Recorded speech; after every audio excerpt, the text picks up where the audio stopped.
Alhamdulillah, wassalatu wassalamu ala Rasulillah wa ala alihi wa sahbihi wa wala. La haula wa la quwwata illa billahil azim. Qalu subhanahu la ilma lana illa ma 'allamtana innaka antal alimul hakim. Ma'allimna ma jahilna wa dzakirna ma nasina wa fahimna ma lam naf'al. Yang mubah atau setiap pekerjaan yang harus bukan makruh, maka disunahkan membaca Bismillahirrahmanirrahim. Bismillahirrahmanirrahim. Dan sabda Nabi Sallallahu Alaihi Wasallam, apabila duduk kamu pada tempat duduk, maka kata olehmu Bismillahirrahmanirrahim. Wassallallahu ala sayyidina Muhammadin wa ala alihi wa sahbihi wasallam. Maka bahwasanya barang siapa memperbuat demikian itu, mewakilkan oleh Allah Ta'ala dengan dia akan satu malaikat yang mencegah akan mereka itu daripada mengumpat hingga dia mengumpat mereka itu akan kamu. Jadi Allahumma salli ala sayyidina Muhammadin wa ala alihi wa sahbihi wa sallim, atau Allah sallallahu ala sayyidina Muhammadin wa ala alihi wa sahbihi wa baraka wa sallam. Pokoknya salawat tidak. Karena pernah kita mendengar bahwa orang yang mengumpat, misal kita mengumpat orang, maka pahala amalan kita Allah berikan kepada orang yang kita umpat. Kan benar? Apabila kita mengumpat orang, maka pahala kita, amalan kita Allah pindahkan, Allah catat ke buku catatan amalan orang yang kita umpat. Kemudian nggak cukup dengan amalan itu, maka dosa orang yang kita umpat itu kita yang tanggung. Biarlah orang-orang mengumpat kita waktu akan benar masalah.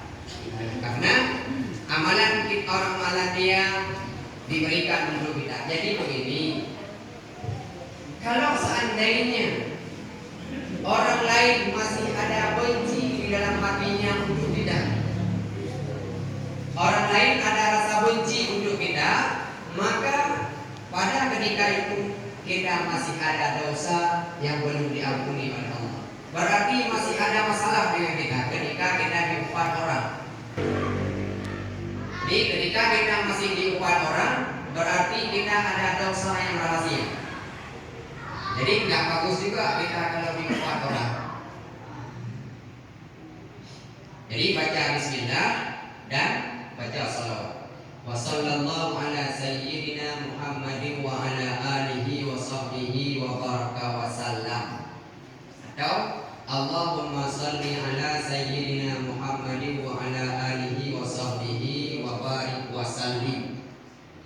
Bukan wa barik wa sallam. Ya, Bismillahirrahmanirrahim. Allahumma salli ala wa sallallahu ala sayyidina Muhammadin wa ala alihi wa sahbihi wa baraka wa sallam.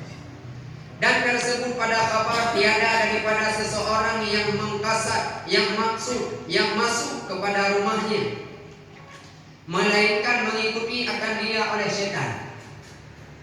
Jadi kita kemana, dari mana pulang masuk ke dalam rumah itu diikut oleh syaitan. Dan apabila masuk ke rumahnya dan membaca ia Bismillahirrahmanirrahim, berkata syaitan, dia tanya daripada kita. Baca Bismillah ketika masuk rumah.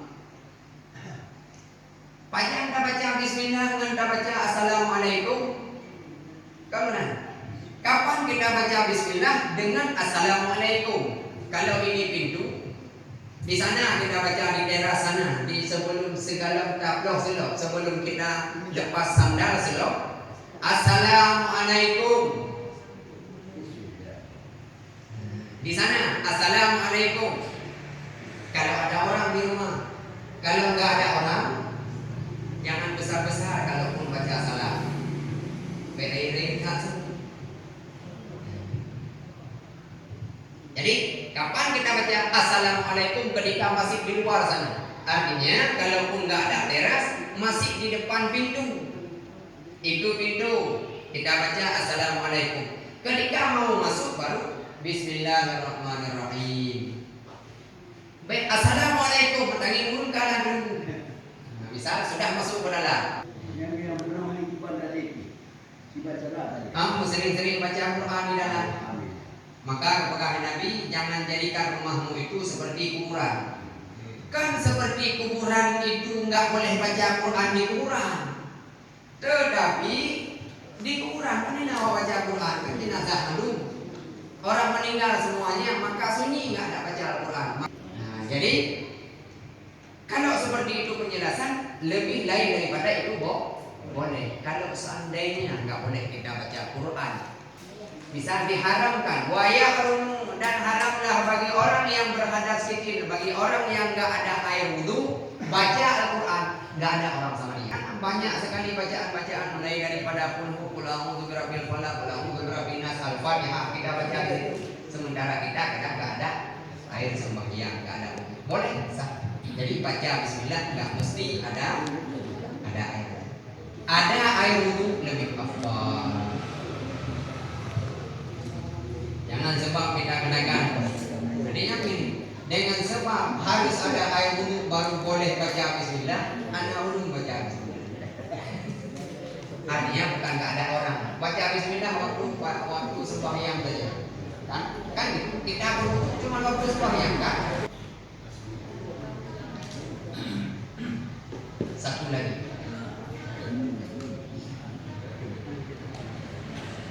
Dan apabila berbaring atau tidur baca bismillah, kata setan nggak ada tempat tidur posisi. Maka apabila meninggalkan akan membaca bismillah, pada ketika masuk ke rumahnya maka masuk setan itu besertanya.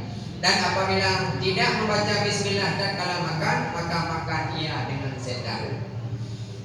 Dan demikian lagi tak kala minum, menghantarkan setan akan mulutnya pada tempat minuman itu. Tanya tidak, kita satu, kita sebelah, dia sebelah hati. Kongsi. Misalnya ini Bu ya, barang siapa yang bisa mengucapkan kalimat la ilaha illallah kita seluruh ayatnya itu kan, maka dia masuk surga. Jadi kita antisipasi umpamanya ini mau tidur, kita baca kita ada. Ketika misalnya kita mau diambil nyawa kita itu sudah sah. Iya, sebelum tidur baca bismillah, ada baca la ilaha illallah. Kita bisa ada sebelum kita tidur. Iya. Jadi ketika misalnya misal tidur kita langsung mati, langsung meninggal. Tidur langsung meninggal.